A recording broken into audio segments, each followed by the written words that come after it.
From 2014 until this past April, I lived on Northwest 2nd Avenue in Miami, Florida's Little Haiti neighborhood. Migrants from Haiti began arriving here in large numbers in the late 80s, following the collapse of the Jean-Claude Duvalier dictatorship. For many, the weather and ambience of Miami seemed like a natural transition.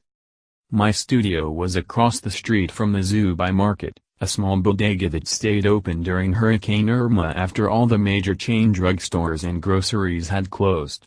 I lived down the street from little Caribbean spots like Clives Cafe, a Jamaican eatery famous for its meat and veggie patties, and Chef Creole, which attracts tourists looking to try Haitian cuisine like griot and plantains for the first time. I used to love to walk down 2nd Avenue and see women selling dresses off of trees or watch people run after the jitney, a small van that costs $1.50 and drives all through the main streets of the area. But my favorite thing to do in Little Haiti was just hang out on my balcony and listen to the sounds of Kompa music blasting from the loudspeakers outside of the neighborhood's Botanicas, which are spiritual stores known for selling potions, religious statues, and alternative medicine. Botanicas are especially popular among devotees of Vodou, Brujería, and Santería faiths.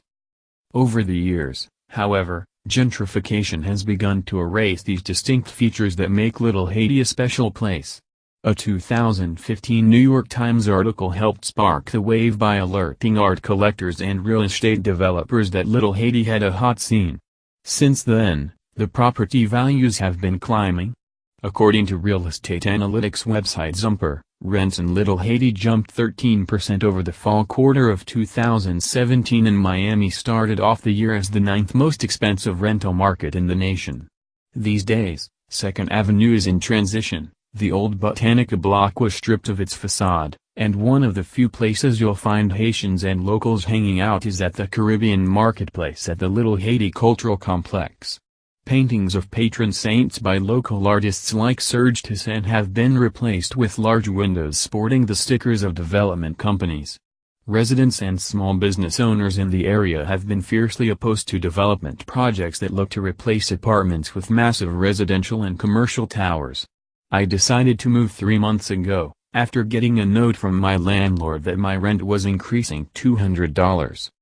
Even though I no longer live in Little Haiti, I'm still interested in the change that is happening in the neighborhood.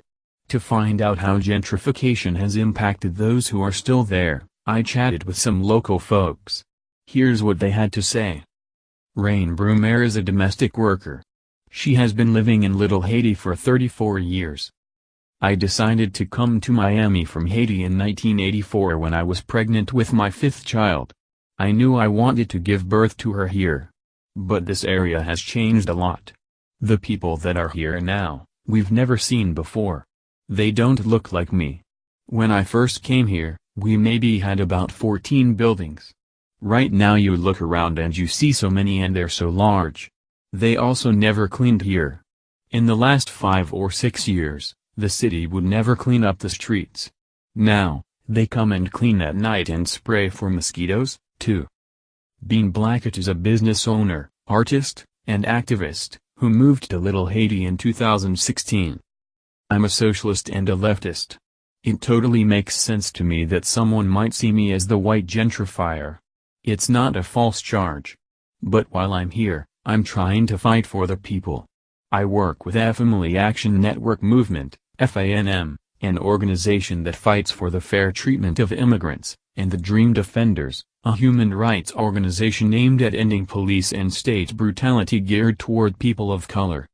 I was just out canvassing Amendment 4 to restore voting rights for felons, and I'm about to head out again.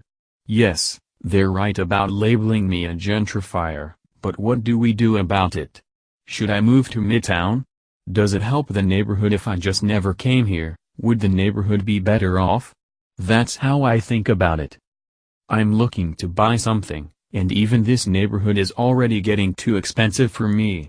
I'm going to be fine, but the people that gentrification affects are the people that are poor, that are going to get evicted and lose their housing. It's already happening.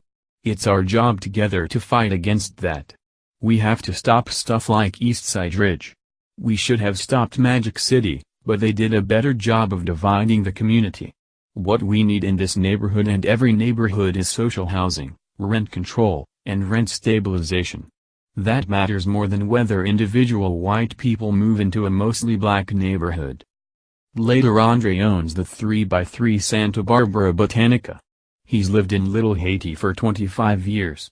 He's been in business at the same location for 15 years. In the beginning, it wasn't like this. Now tourists come. I'm selling more. It's better for the community that the developers are coming here. It's better for you if you have a chance to stay. They raise the rent, and if you can't afford it, then you move out. It used to be $900, now they've added $500. There are a lot of businesses that can't handle it, and they have to move out. I reduced my budget to keep my business. I would like for the landlord to let me keep my business and see what will happen in the future. If they raise it again, I'll have to move. It's not fair, but what can I do? If I had the money, I would buy this place. Before the first owner sold it, he was asking me for $500,000. I heard the new owner purchased the building for $1 million. Even if I can't stay here, I'll move my business to another place. I'm well known. If I tell them I moved to a new place, my customers will go there. Danny Agnew is a small business owner, activist, and community leader, who moved to Little Haiti 2 years ago. Through his business, The Roots Collective, he activates and organizes vendors at the Little Haiti Cultural Complex. You need to support if you want to build. The mission behind this marketplace is to focus on black and brown vendors to vend and build the black dollar. When it comes to gentrification, it's so easy for it to happen because we don't own the land. If we have the capital, then we own property and can open the community centers that we need. My perspective on gentrification is that it is happening to black people all over the world. Whether it's Overtown, Liberty City, or Little Haiti, they're all the same. We're dealing with it everywhere. Marie Jefferson is 61 and has been living in Little Haiti for 21 years. She owns the Saint Michel Super Botanica, which recently moved to a new location while the original store is being renovated. Both locations are owned by the same developer, who is new to the neighborhood. Since I moved to this location, the situation has been bad. It's a real headache. I feel like I should have had the option to stay while the renovation was happening, because I've lost so much business with the move. I know the rent will go up with the renovations. Whoever can afford to stay will stay. And those who can't will leave. I couldn't afford to have professional movers, so I was paying people $20, $40 to move my things. They weren't putting things where I needed them. So I tried to move them myself. I decided to move the shelf and accidentally cut my leg. And there was no grace period. Once I moved into the new location, I had to start paying.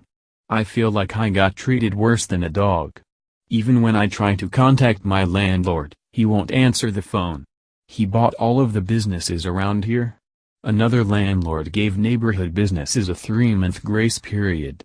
I can't even think about how much the rent is here. My husband knows, because he pays it. I just work here. I've had brain surgery. I used to weigh 190 pounds. Now I weigh about 140. I can't even eat. It's oppression everywhere. I know how the system works. The little fish can't fight the big fish. Thierry Molly grew up in Little Haiti. He left to attend college in Jacksonville, where he currently resides. I've seen the area change. But I don't know what it's changing for. Are people being pushed out? I don't see a lot of the businesses that I grew up with. If it's just renovations and they let the people who were there before stick around, then it's a good thing. If businesses are being forced out because they have to bring the building up to code, then it's a good thing. I hope the changes we see are upgrading the community. But I can't say yet whether that's the case.